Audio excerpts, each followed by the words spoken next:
The topics and opinions expressed on the following show are solely those of the hosts and their guests and not those of W4WN Radio, its employees, or affiliates. We make no recommendations or endorsements for radio show programs, services, or products mentioned on air or on our web. No liability, explicit or implied, shall be extended to W4WN Radio, its employees, or affiliates. Any questions or comments should be directed to those show hosts. Thank you for choosing W4WN Radio. Let's listen as Lorraine Lapointe, coach, therapist, educator, speaker, and founder of Head Heart Synergy, brings together another enlightened guest to inspire and motivate us to move forward, achieve our dreams and desires, so that we experience midlife awakening. And I'm your host, Lorraine Lapointe. Today we'll enjoy another candid conversation that reveals how to bring back a sense of balance and how to find forward focus. Today, take just a few moments to join us as we explore the possibilities and the perspectives that provide us with greater inner peace, power, passion, and purpose. Because that's what I call living at the edge of fulfillment in a midlife awakening. Well, hello and welcome wherever you are on this big blue marble in space. You know, I wonder, is this the time that you're going to start getting back into the dating world and maybe you're not sure where to begin? Or maybe you're just a little bit rusty about how things are done these days and you really want more deep, genuine, connected conversations. You know, and what about that online dating thing? I mean, is that for you? Some of us, interacting with others all day or day to day is not really a problem. But when it comes to talking to someone that you find really attractive, you know, that can become a whole other story. And we already know there's a natural pull for us to connect with other human beings, you know, and we know we have a need to belong. And we know that because when we're with friends and family, it can be our juice. It can light us up. It can put a big smile on our face. However, being alone is often painful for many of us. And we want that other special person in our life. And today's guest is going to help us understand more about how to overcome that feeling when we're attracted to somebody by debunking the myths of dating over 40. And there are a lot of them. So today, listeners and watchers of this show, we encourage you to participate. Shape this episode into something that really speaks to your heart, because we want to hear your comments and questions. This is a big area, this debunking the myths of dating over 40.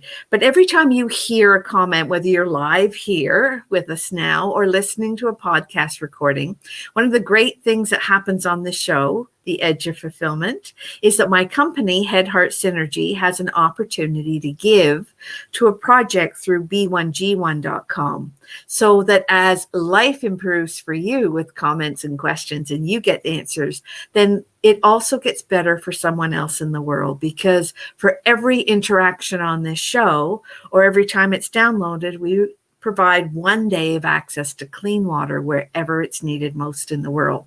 So this means that when you comment or you ask a question or you listen to the podcast, that you help someone in the world to live better. And I want to thank you for that. I want to thank you for helping me to help others. And oh, by the way, for those I haven't met yet, I'm Lorraine Lapointe, host of Edge of Fulfillment. And this episode is near and dear to my heart because starting at age 52, I looked across the table at my long-term partner at that point, and I said to him, "Why are we doing this?" Meaning our relationship. And his answer was, "I don't know." And that was it. That was the end of that 18-year relationship. And so I was dating again at the age of 52, and I struggled with all of those questions about online dating and about how things were done and what to say and how to say it. And I'm excited to tell you that it did work out well. I've now been with my current partner for the last 7 years, and so you can find love after the age of 40. You know, so, and I believe that when we trust ourselves, Trust is the basis of our important relationships. And trust is the thing that brings us harmony, light, and joy into our lives. And so that's why I work with many amazing women who, when they reach their 40s, they start to experience life changes. And they begin to feel afraid of others that are taking advantage of them, maybe because they were like way too nice. And that can be a problem when you're dating. Often at some point you feel like you've given up, or you've given in, or you've gone along for so long that you might hardly recognize who you are anymore. And for the women that I support, they're absolutely horrified when words from their mother or their grandmother come flying out of their mouth. And they realize that they've inherited thoughts and perspectives about who they should be or who they show up as. And so, sometimes we don't really know who we are. We're frustrated, we feel alone and exhausted, and it's not even your fault or our fault. These compassionate, service-minded women really want to free themselves from any toxic influence from past generations or from their inner self-sabotage. They want to heal what's past, clean out, the genetic gunk that drives uncomfortable attitudes and behavior. And they want to experience more self-trust so that they can feel that harmonious connection that satisfies their soul. So it's my mission to help tame and transform that toxic inner self-talk that makes people give up too much, for too many, for too long. And, a lot of people say, oh, I've tried it all. I've tried all kinds of things to make connections. And they thought they'd have better answers by now. However, after all the years of self-sacrifice and not knowing who you are, there's still that craving desire for connection with others, healthier relationships, and the opportunity to freely build a life that you love. And if you can relate to that, go ahead and pop a yes in the chat. And our guest today is all about helping debunk the myths of dating after 40. And so I'm excited to introduce her. But as my gift at the end of the show for you being here, I'll post a link to a quiz, so you can tell what the number one focus that would improve your life satisfaction score. So listen and watch for that. And I know our guest has a great gift for you as well. And we all love to win prizes. So for many of you, you know that each week we run a contest here. And the contest is to take note of 5 special words that you'll hear, and we sprinkle them throughout the show. So keep track of them and then add them into the chat at the end of the show when I ask for that. Or you can email them to me with the subject contest, and you'll be eligible to win the prize. And the prize this week is sponsored by our guest, and it's a fabulous, good morning, John. It's a fabulous private one-on-one session to clarify the biggest thing that holds you back from successful dating. So just keep track of those 5 special words. And you've already heard the first word today. So the first word is dating. And so to give you a little time to do that, and to remember to invite your family and friends to join us, we're going to take a little break. Stay with us as you are listening to The Edge of Fulfillment on W4WN. That's the Women for Women Network Radio and Talk for TV. And we will be right back.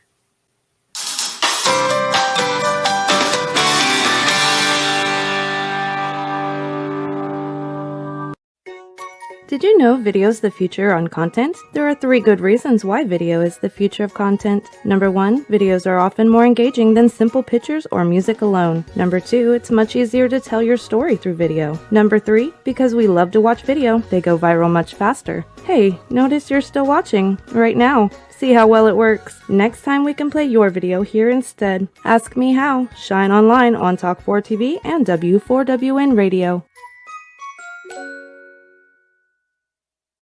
Hey, are you looking for a brighter future? Wishing for greater calm, clarity, and confidence? What if you knew an inside job was the answer? Your mission: stop the inner burn. Gain mental fitness so you get more out of life. Imagine in about 15 minutes a day for just 6 weeks. Come on, we'll show you how. Don't miss it. Just go to www.lorraine.gives/M-Fitness and join us right now.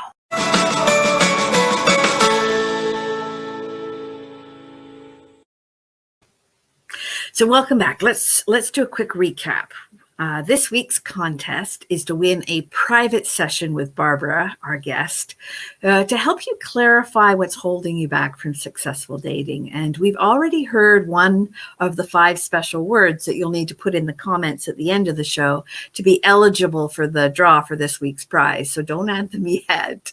But the first word to jot down is the word dating. And now you'll hear 4 other words sprinkled throughout the show so that as we continue here. And I'm really stoked for you to meet Barbara Katz. Barbara specializes in interpersonal communication. She's a trained coactive coach. And she has been awarded the practitioner certification from NLP Canada. So she knows what she's doing. She's a professional facilitator. She's dedicated to helping people gain confidence and have better connections with others in their lives. And who does not want that? So let's bring her out. Thanks for being with us today, Barbara. Hi, Lorraine. Thank you so much for having me here. I really appreciate it. Oh, it's so good to see you. And I understand that being a dating expert is only one part of your story behind your success. So our audience would love to get to know more about you and your story. Where would you like to begin? Oh, well, thank you.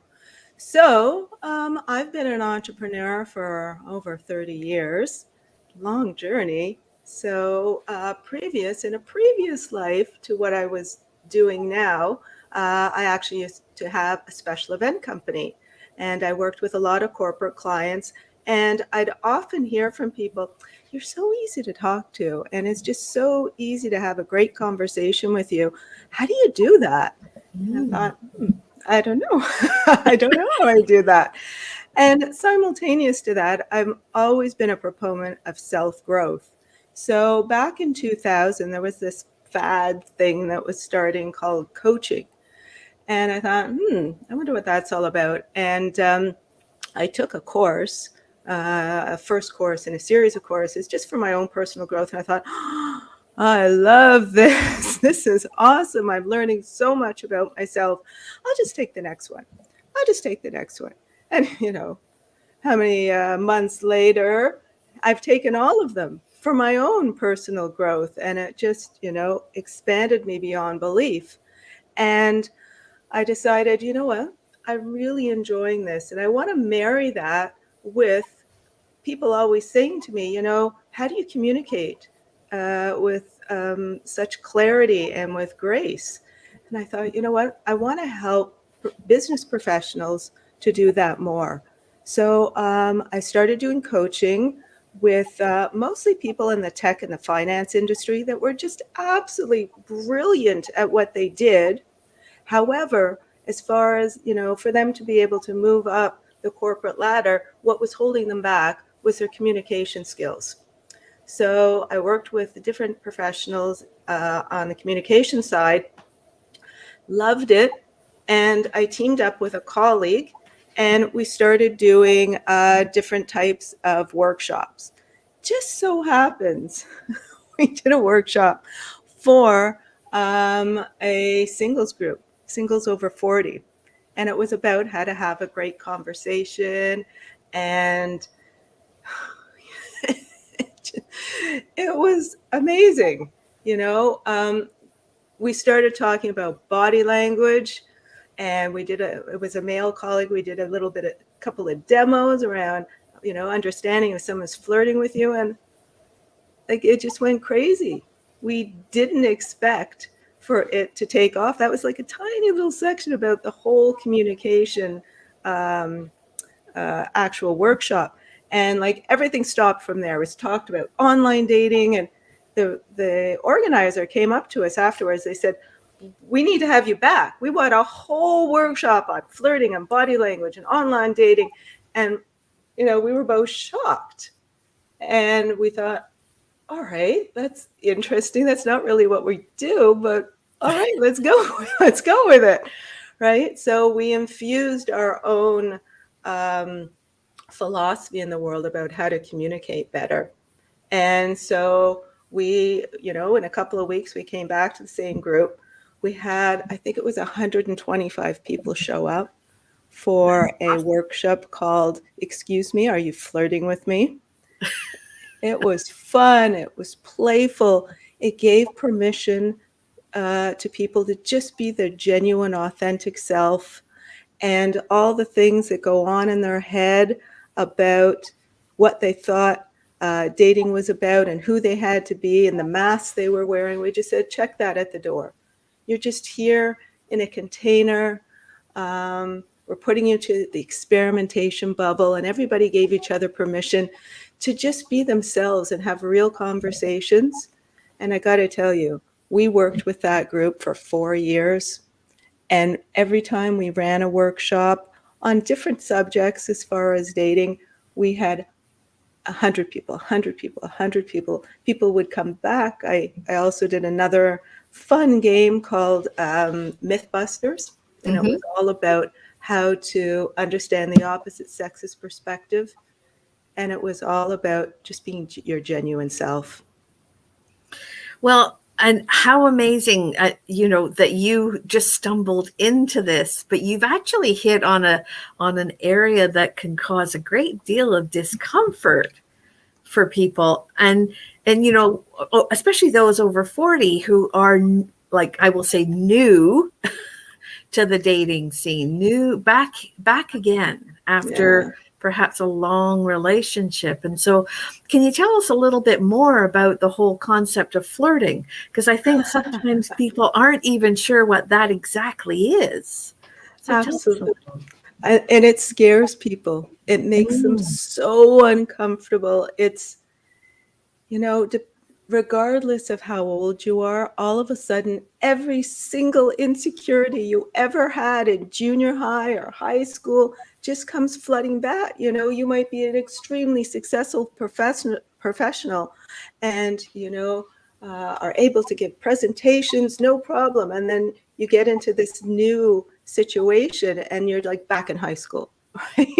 So the first thing that I say about flirting is, let's put everything you thought it was aside and let's look at it from a new mindset.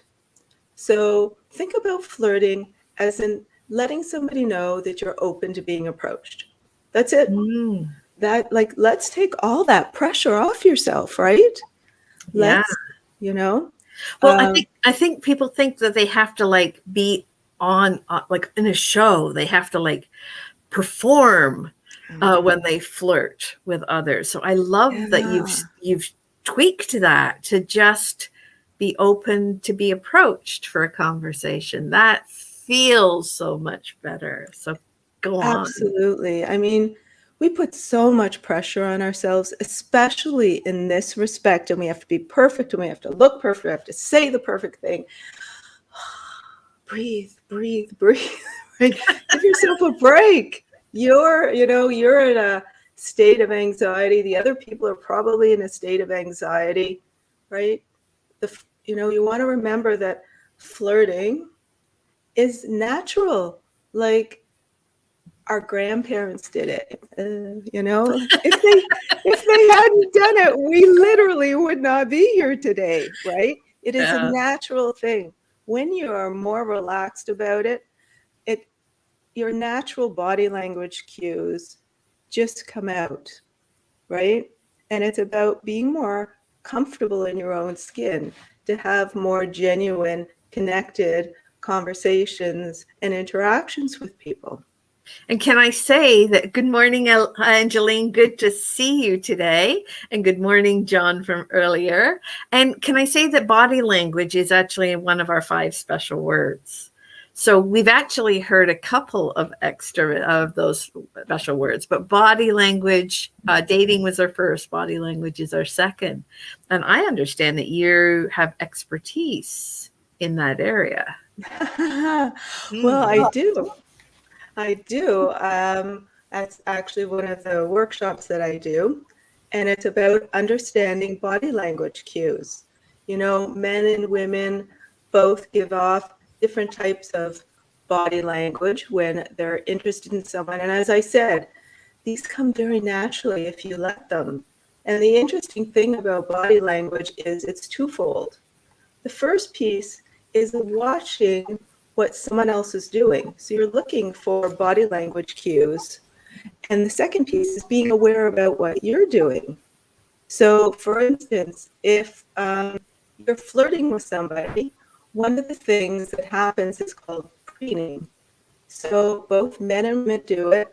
You know, they might be playing a little bit with their hair. So ladies, you might be doing this and not even thinking about it. You're like, oh, I can't believe we're doing that, right? You might be playing with your jewelry. You might be standing in a bit more of a S position. So I'm seeing like your signal's coming through a little bit broken, but I'm seeing you kind of showing a little more of your neck, leaning in a little. Is that what we're talking about? Absolutely. I mean, when you think about being vulnerable, our neck is one of the most very vulnerable places on our body. That's where our jugular vein is, right? So if you see someone that's kind of exposing their neck, they're feeling vulnerable and comfortable with you. You know, they might be covering it, in which case they're feeling vulnerable, or they might be exposing it, which means they're feeling more comfortable with you. Right. And I would imagine that in the animal world, that you know, animals only expose their neck, you know, to something that's not going to bite them. Exactly. You know, yeah. So I mean, this is fascinating, and I'm getting really great audio from our conversation. Unfortunately, the video seems to have frozen, so I don't know if on your end you're able to shut down your video and then reestablish it again, Barb. But I love our conversation, and I want to continue to talk to you, even if we only get an audio, if that's all right. Oh, it looks like we lost Barb completely. But I love what she's saying about how we do flirt, how we do use our body language to speak to others. Without it goes beyond words.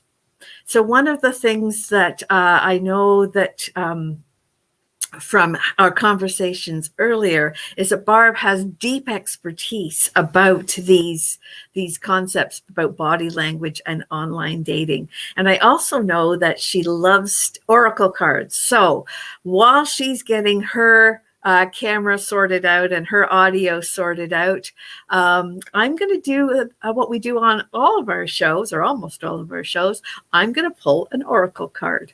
So I'm going to shuffle. And when spirit moves me or a card jumps out of the deck, then I will read you what our card is for today. And so as there goes one. All right. The card today that jumped out of the deck is called Willing Release. I don't know if you can see that. That's a beautiful butterfly on daffodils. It's called Willing Release. And the willing release says, some days you have to let go of your struggle in order to find the answer. And you have to focus on other things for a while. So maybe that applies to dating as well. You do your part by setting an intention and then taking necessary action. But you must surrender the form, the timing, and the how in order for things to work well. You may find that your intense desire for something translates into a feeling of attachment and entitlement. And attachment and entitlement do not go well when you're meeting someone new for the first time. And so I think that's probably where the flirting comes in. Can you immerse yourself in just the experience and allow the plan to unfold as it will on your behalf without interference? Can you be open to receiving, even if the package that you see is not what you thought you wanted?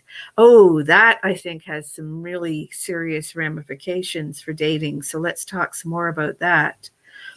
The advice from the card, the oracle card, is let go and just see what transpires. Surrendering will truly serve your highest good. So one of the things that we can talk about with Barb when she gets back in is this belief about, having a list or criteria of what you're looking for in another. And I can tell you a little bit more about my story. So I was on the dating scene again when I was 52, and I very carefully stepped into the online dating world. It feels in some ways like you're very exposed when you put yourself out there for online dating. And in some ways you are. But a lot of these online dating packages ask you to set a criteria, like an age limit. They ask you to set, some other criteria so that they can create these matches. And creating the matches is not, well, I mean, in theory, it's going to work, but it's not always what nature or the universe has in mind. And I'm going to indulge, if you'll indulge me, I'll indulge you by telling you the story of how I met John. So I received a message from the app, the online dating, and it happened to be Plenty of Fish, which I know has people have different opinions about. But it was an invitation to an event, and I had no intention of going to that event, especially because it was totally out of my area. It was totally out of my, it was a long way away and totally out of the area that I wanted to focus on. But I read the profile for the person who sent it. And what caught my eye was this magnificent little paragraph about only communicating in the online dating app itself. And I had just had an experience where I had had a conversation for about 3 weeks with someone who didn't exist. I can go into that a little bit in a moment. But I read the profile of this person who had sent this invitation and found this paragraph about only communicating on the app.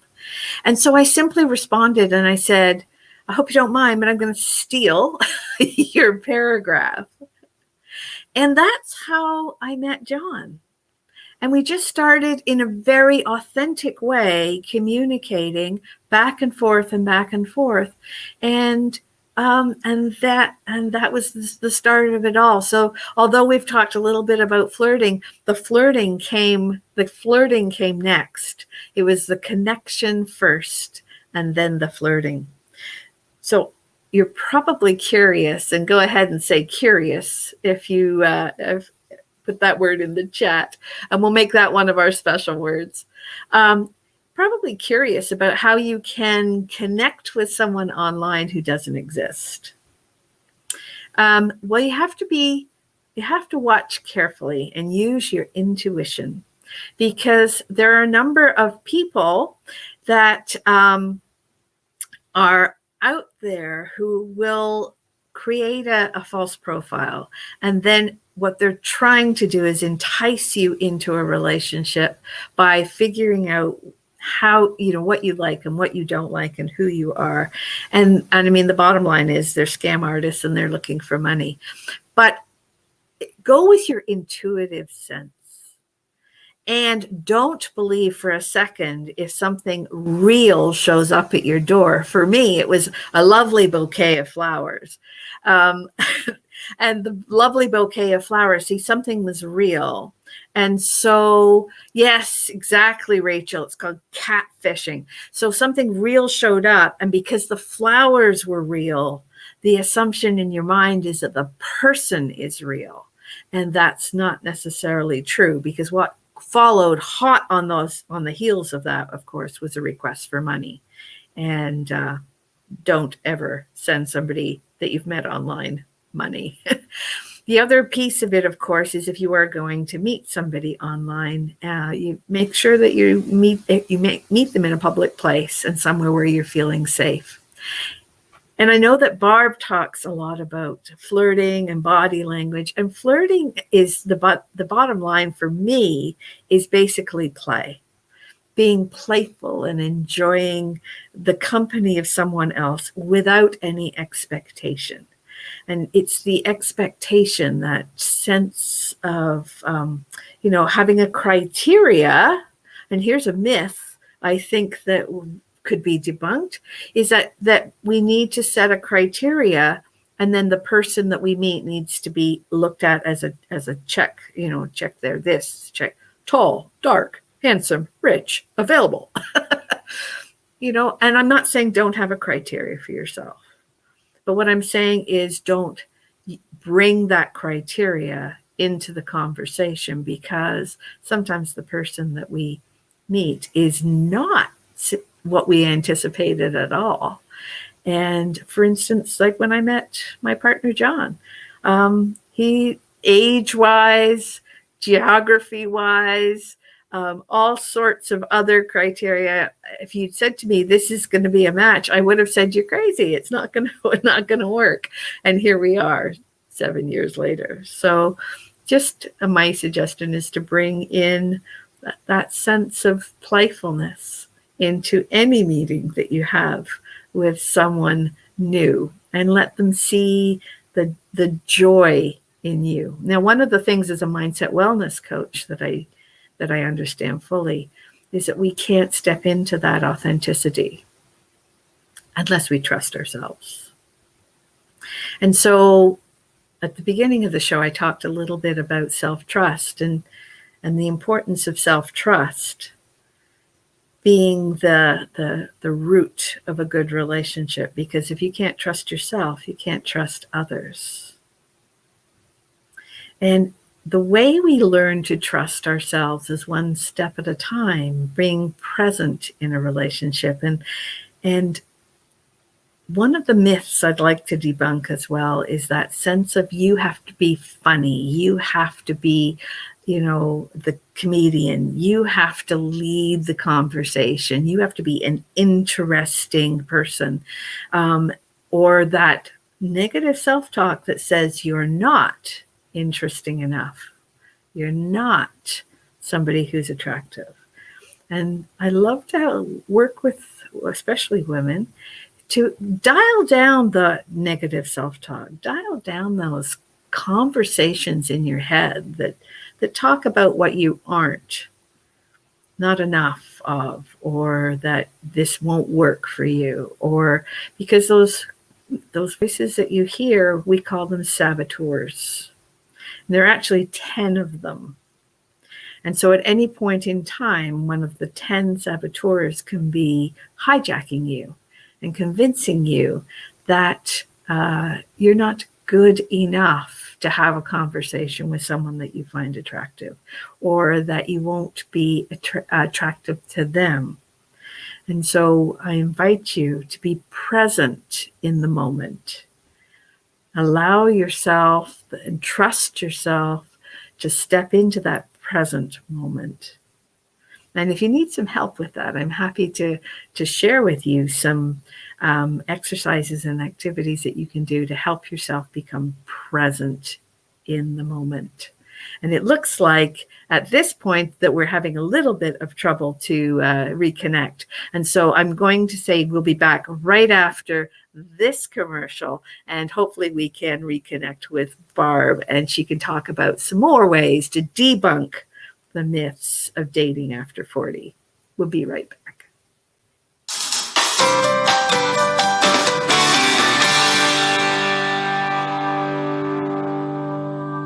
Mental fitness, the missing X factor for enhancing performance, achievement, and success.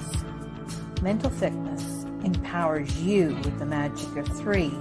Stabilized mood, peace of mind, deeper relationships. Time to make it happen? Grow the self-command muscle. Intercept your self-defenses. Build your inner wisdom. In less than 15 minutes a day, gain the missing X factor. Let me show you how. There comes a time we wonder, what's next? For women like us, as we stand at the edge of fulfillment, are you feeling unsettled, restless, not quite right? That's midlife awakening. Are you looking for fulfillment? Or to squeeze more juice out of life? Midlife awakening at the edge of fulfillment, don't miss it. We understand.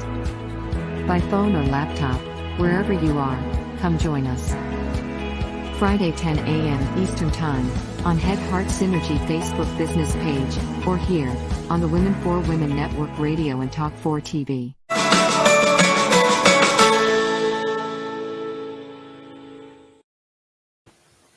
So we're back with Barb. Oh, it's so good to see you back, Barb.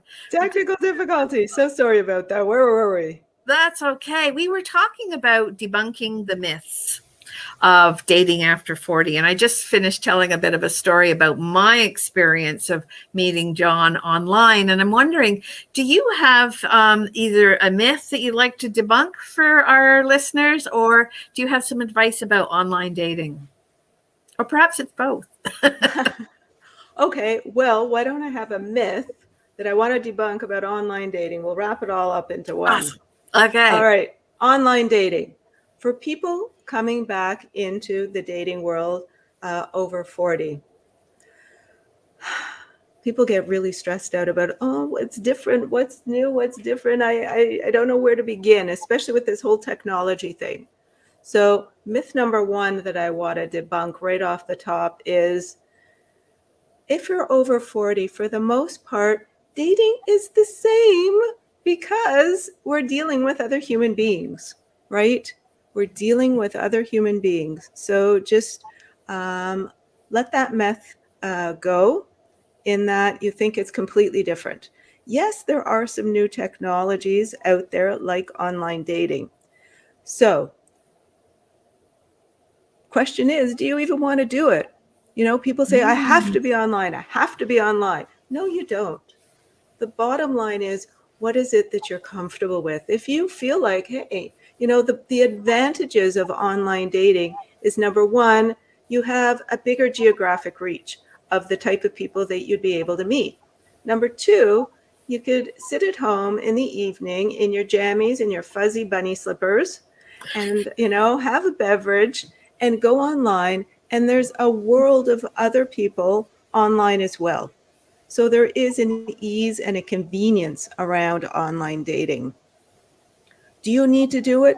No, there's lots of people that I work with that say, I would rather just meet people organically the old-fashioned way. Wonderful. The first piece is to really get clear about what you're comfortable with.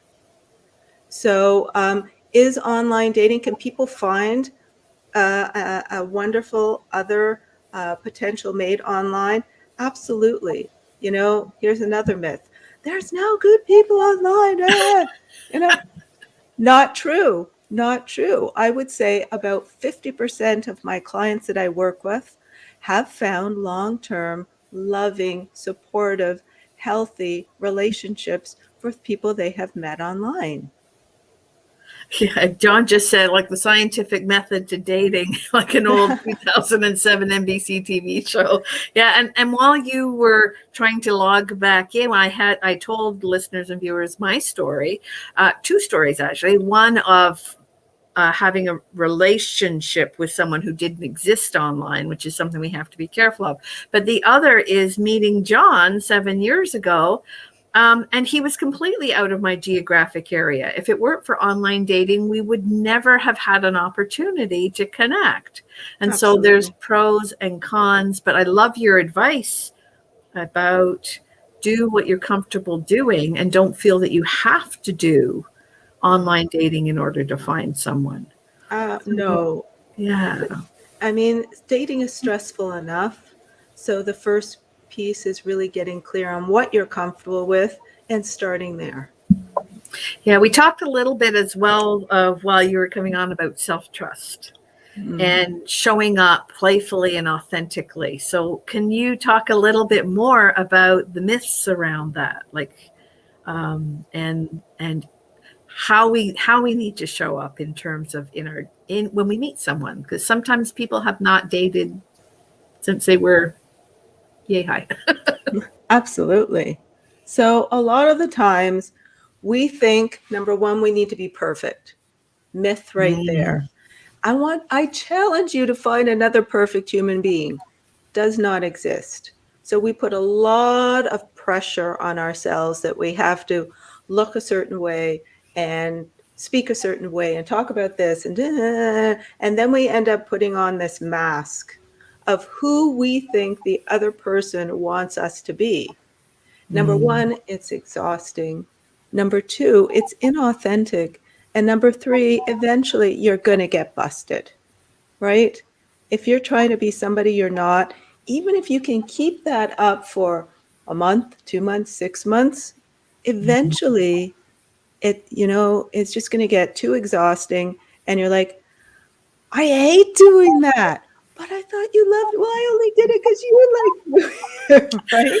Yeah, and we've all had that feeling too when you've been with somebody for a while and they have not been authentic. It's like they're two-dimensional almost. It's that sense of, something not quite right. And what a letdown too, if you've started dating somebody who you think is interested in all the things that you're interested in, and only to find out that a few weeks or months later that they're really not. Yeah. I mean, really. All right, here's another myth that I want to bust right off the top. When people say, okay, I'm ready to get back into the dating world, so I should just start online, or I should go to an event, or I should do all these things externally. So the myth is that in my opinion, is kind of like step 3. So really, the first step when you're deciding I want to get back online or back into dating, or I've been dating for a while and it's just not working, I'm attracting the wrong type of people, I'm being inauthentic, this is exhausting. The first step, number one, always starts with you. It always is about having clarity, number one, about who you are, number two, about who you want to attract.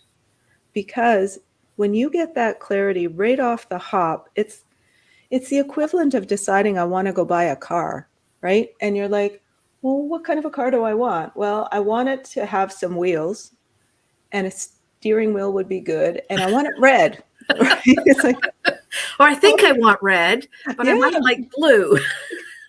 Like, good luck with that. Once you get, okay, I want a BMW silver, then you start actually, when you're looking around, seeing all these BMWs around, you're like, oh, look at that. Oh, I didn't recognize that one before. Oh, I hadn't seen that before. So once you get that clarity about who you want to attract and who you are, what are your non-negotiables, really important right up front to understand what your non-negotiables are, because once you meet somebody and those cocktails of hormones start kicking in, your non-negotiables go out the window sometimes. And if for instance, you really love doing something. So I'll give you an example. I really love photography. So what would I do if I was looking to find somebody? I'd say, what do I really love doing? I love photography. And there's this, I don't know if people know about this worldwide organization called Meetup. So it's meetup.com. Oh, yeah. And you can type in, photography groups in your city. And typically there'll be like, I know in the city where I live, there's like 20 meetup groups that I could go to, and they're all talking about photography. So what does that accomplish? Number one, I'm going to go do something I love. Number two, I'm totally authentic about, I'm going to go do something I love. Yeah. Number three, the people that are there, guess what? They're doing what they love. So immediately we have something in common, right? And I'm being completely genuine. And when you are doing something you love, you are just so much more attractive and magnetic because you're in your zone doing what you love. And you're not meeting the person with like a checklist criteria. He's 5 foot, I don't know, 5'10". He's got brown eyes. He's got, like, you're not meeting somebody, connecting with them with that shopping list, which is Exactly. terribly uncomfortable. But what you're suggesting is do the things that you love and then connect with people who also love that. And so you have naturally something to talk about, something to connect with them on. I love that, Barb. And so meetup.com, you're suggesting, is a good place for our viewers and listeners to check out. Is there anything else? Angeline says she belongs to a couple of different networking groups. Awesome. Oh, So if you've got some networking groups that you'd like to suggest for our viewers and listeners, go ahead and put them in the chat. Or Barb, if you've got some others to suggest where people can start so that they can have some authentic conversations. you know what? I don't have any specific ones. I know Meetup is really great because it has such a broad range of all the different types of groups on there. I would just start first with what do you love? And then Google, okay, places in my area that, like, I love live music. So I'd be like, okay, where do they have live music? So I do, my city, live music. And then I would see specific places in my city of where I could go to enjoy myself. And there'll be people that are also enjoying themselves. And it happens to be, if it's singles night, okay, that's even more targeted. You see how we're kind of whittling it down? So yeah. Oh, Rachel says she met an amazing fellow on Match.com. So I mean, I guess what I'm hearing is that do the things that you love to do, be the places, be authentically you, and attract others who are authentically them. exactly. Whether you're in the online world or not. And actually, Match, thanks for mentioning that, Rachel. Match has live events in your city. Actually, in my city, I actually do live events for Match.com. So there specifically, I've done euchre nights, I've done workshops, just getting ready to do a pool night. So fun things you can do with other singles, specifically about what you love. Awesome. And because we're running out of time, I'm going to give our listeners and viewers the last few words. And so we had the word curious, but we've also had the word myth and conversation. So now you've had all 5 words, and I invite you to put those 5 words in the chat. So to review them, we've had dating, curious, myth, body language, and conversation. And if you want for bonus marks, throw in the word online in there as well, because we've talked a lot about online dating. So Barb, we've only got a few seconds left of our show, but thank you so much. And how can people connect with you? What's the best way for people to connect? Specifically, if they have any questions, that they can email me at barbara@flirtfactor.ca, barbara@flirtfactor.ca. And of course, my website is flirtfactor.ca. Awesome. And so do you have one, perhaps a gift that you'd like to offer them at the end of this show so that they can connect with you? Because I know that you give some beautiful gifts. So go ahead. So my gift to your listeners is if they're starting to get back into the online dating world, or they already are on some site, but they're not having the success that they were hoping for, my gift is if they want to email me at barbara@flirtfactor.ca and send me their current profile. So screenshot of their profile and their photos. We'll set up a one-on-one conversation, and I will give you a profile assessment, give you a couple of tips of what you can do so you start attracting better matches. Awesome. Well, thank you so much, Barb. And I want to thank you for being here. And I want to thank all of our listeners. And remember that if you are at the edge of fulfillment, there is a choice. You can stay on the edge, always getting what you've always got, or you can become just slightly courageous and move beyond the edge to get what you really want, even in the world of online dating. So thanks so much. We'll see you again next week.